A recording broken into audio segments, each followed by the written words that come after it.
धाराशिवच्या मेळाव्यातून ओमराजे निंबाळकर यांच्यावर उद्धव ठाकरेंनी घणाघाती टीका केली। गद्दारीचा शिक्का कसा पुसणार असा सवाल उद्धव ठाकरेंनी विचारला, तर संजय राऊत यांनीही ओमराजे निंबाळकर यांच्यावर आर्थिक गैरव्यवहाराचे आरोप केले। पाहूया एक रिपोर्ट। धाराशिवमधल्या मेळाव्यातनं उद्धव ठाकरेंनी ओमराजे निंबाळकरांवर घणाघाती टीका केली। गद्दारीचा डाग कसा पुसणार असा सवाल ठाकरेंनी ओमराजेंना विचारला। निष्ठा म्हणजे काय असते? म्हणजे महाराजांना आज जन्म घेऊन 350 पेक्षा जास्त काळ गेलाय। आज 350 वर्षाच्या नंतर सुद्धा सूर्याजी पिसाळ, खंडोजी खोपडे, आनाजी पंत सगळी कुठल्या यादीत नावं जातात? गद्दार आणि तानाजी मालुसरे, बाजी प्रभू देशपांडे कुठल्या ह्याच्यात नावं जातात? खुद्दार। मला वाटतंय 350 वर्षाच्या नंतर सुद्धा जर गद्दारीचा डाग पुसला जाऊ शकत नसेल तर तसल्या खोक्यावर लात मारून खुद्दार व्हायचा निर्णय त्या ठिकाणी आम्ही घेतला आणि ह्याचा इतिहास सुद्धा साहेब नोंद की। आणि मग भाषण काय देत होता? माझा मोबाईल नंबर घ्या।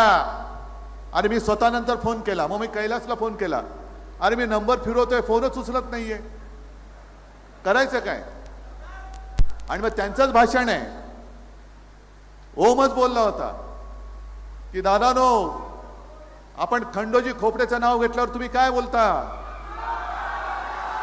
सूर्याजी पिसाळचं नाव घेतल्यावर काय बोलता? मग आता मला सांगा, 400 वर्षे झाली त्यांच्या कपाळावरचा गद्दारीचा डाग पुसला जात नाही, हे केव्हा पुसणार हो? आता याच्या कपाळावरचा डाग कधी पुसणार? 14 तारखेला मातोश्रीवरच्या बैठकीत ओमराजे निंबाळकर ऑनलाईन हजर होते, पण त्यांचा चेहरा साफ नव्हता असं ठाकरे म्हणालेत। की जेव्हा आपण खासदारांची बैठक घेतली होती तेव्हा काही खासदारांनी कारणं दिली होती।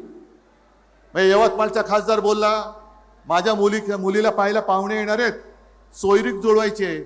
म्हटलं नका येऊ।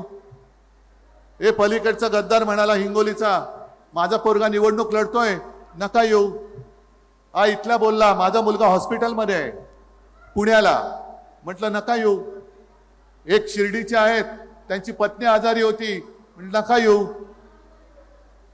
पण जेव्हा व्हिडिओमध्ये सगळे दिसायला लागले तेव्हा मी इथल्या ओमला विचारलं, अरे म्हटलं ओम, तुझा चेहरा बरोबर दिसत नाहीये, काय तणाव आहे का तुझ्यावर?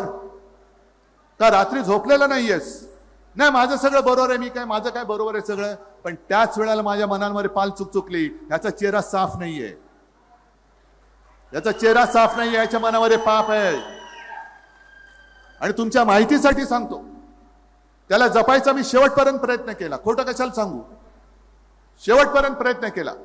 अगदी आदल्या रात्री, मध्यरात्री 1:30 वाजता, 1:45 वाजता कैलासला आणि वरुणला मी त्याला भेटायला पाठवलं होतं आणि त्याला फोनवरती म्हटलं होतं की बघ ओम, मला ओमराजे पाहिजे, त्याला खासदार पाहिजे, निर्णय तू घे। आता हे सगळं कळल्यानंतर कळतं की अरे हा माणूस म्हणायच्या सुद्धा लायकीचं नाही, एवढ्याच्या सगळ्या भानगडी आहेत। ईडीच्या धाकामुळेच ओमराजे निंबाळकर शिंदेच्या शिवसेनेत गेल्याचा दावा संजय राऊतांनी केलाय। पवनराजे निंबाळकर हत्या प्रकरणात दुसरंच काहीतरी काळं बेरं असल्याचा संशय सुद्धा संजय राऊतांनी व्यक्त केलाय। हा गेला कारण पवनराजे मल्टी स्टेट हे जे काय त्याची कंपनी आहे, त्या कंपनीनं 500 कोटीचे प्लॉट अख्ख्या धाराशिवमध्ये खरेदी केले। त्याच्या ईडीची चौकशी लागली, ईडीचे लोक त्याच्याकडे चौकशीला आले आणि हा घाबरून शिंदे गटामध्ये गेलेला आहे। आपल्या वडिलांच्या नावानं स्थापन केलेल्या मल्टी स्टेटमध्ये गरिबांच्या नावानं बनावट खाते उघडून कोट्यावधी रुपयाचा गैरव्यवहार केला। या तेरणातलं त्यांनी भंगार विकून पैसा खाल्ला, अशा अनेक त्यांनी गुन्हे केले आणि म्हणून या सगळ्याची चौकशी लागली आणि ती चौकशी लागल्यामुळे हा डरपोक आणि हा सोंगाड्या पक्ष सोडून गेला। हा भामटा का गेला? प्रचंड भ्रष्टाचार केला त्यांनी, त्याच्या कुटुंबानं। आणि आता तर मला असंही वाटतंय, त्याच्या वडिलांचा जो खून झाला त्या खुनामागे सुद्धा काहीतरी वेगळं रहस्य आहे। एक प्रकरणं ही आधी जर कळली असती तर मी तरी याला उमेदवारी दिली नसती। दुर्दैव हे आत्ता मला सगळ्या गोष्टी कानावरती येत आहेत।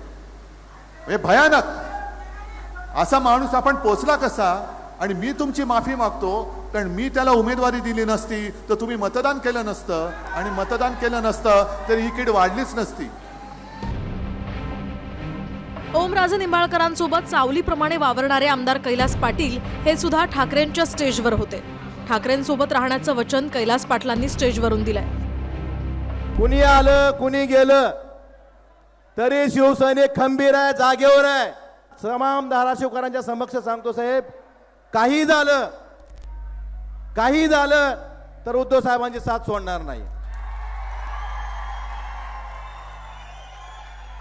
आणि साहेब, हा शब्द त्यांना आणि तुम्हाला एक शब्द देतो, काही झालं की काही वेळ आली तर या शिवसैनिकाला वाऱ्यावर सोडणार नाही. कैलास पाटील यांनी सांगितलेलं आहे की शिवसैनिकांना वाऱ्यावर सोडणार नाही. कैलास पाटील यांनी सांगितलेलं आहे शेवटच्या श्वासापर्यंत उद्धव ठाकरे साहेबांची साथ सोडणार नाही. त्याबद्दल आम्ही सगळे त्यांचे आभारी आहोत. असा निष्ठावंत आमदार शिवसेनेला आणि उद्धव साहेबांना मिळालेला. श्रीकांत शिंदेंसोबत तिरुपती बालाजी आणि शनी शिंगणापूरला देवदर्शन करून आल्यानंतर ओमराजे निंबाळकर सध्या मतदारसंघात आले आहेत. पण उद्धव ठाकरेंवर काहीही बोलणार नाही असं त्यांनी सांगितलंय. निश्चितपणे उद्धवजींबद्दल, मातोश्रीबद्दल माझा जो आदर आहे तो कायमस्वरूपी आदर त्या ठिकाणी असणार आहे. आणि मी जो काही निर्णय घेतोय त्याच्या पाठीमागची जी मी मीमांसा केली आहे, मी त्याच्यात सुद्धा मी त्यांच्यावर कुठं दोषारोप किंवा त्यांच्यावर कुठं शब्द ठेवून नाही. मला येणाऱ्या माझ्या लोकांसाठीच्या अडचणी आणि त्या लोकांना जर मला न्याय द्यायचा असेल, त्या लोकांना जर या अडचणीतनं बाहेर काढायचं असेल तर त्या भूमिकेतनं किती दिवस आम्ही म्हणायचं की हा मागासलेला मतदारसंघ आहे, किती वर्ष सांगायचं लोकांना की आपला मागासलेला जिल्हा आहे. मला वाटतं त्या सर्वसामान्य माणसासाठी मला वाटतं मी हा निर्णय घेतलाय. निष्ठावान खासदार अशी ओमराजे निंबाळकरांची प्रतिमा होती, पण खुद्द ठाकरेंनीच त्यांचा गद्दार असा उल्लेख केलाय. धाराशिवच्या सभेतनं ओमराजे निंबाळकरांवर आर्थिक गैरव्यवहारांचे आरोपही करण्यात आले. या आरोपांचा ओमराजे निंबाळकर आता कसा सामना करणार हेच पाहावं लागणार आहे. Bureau report, TV9 Marathi.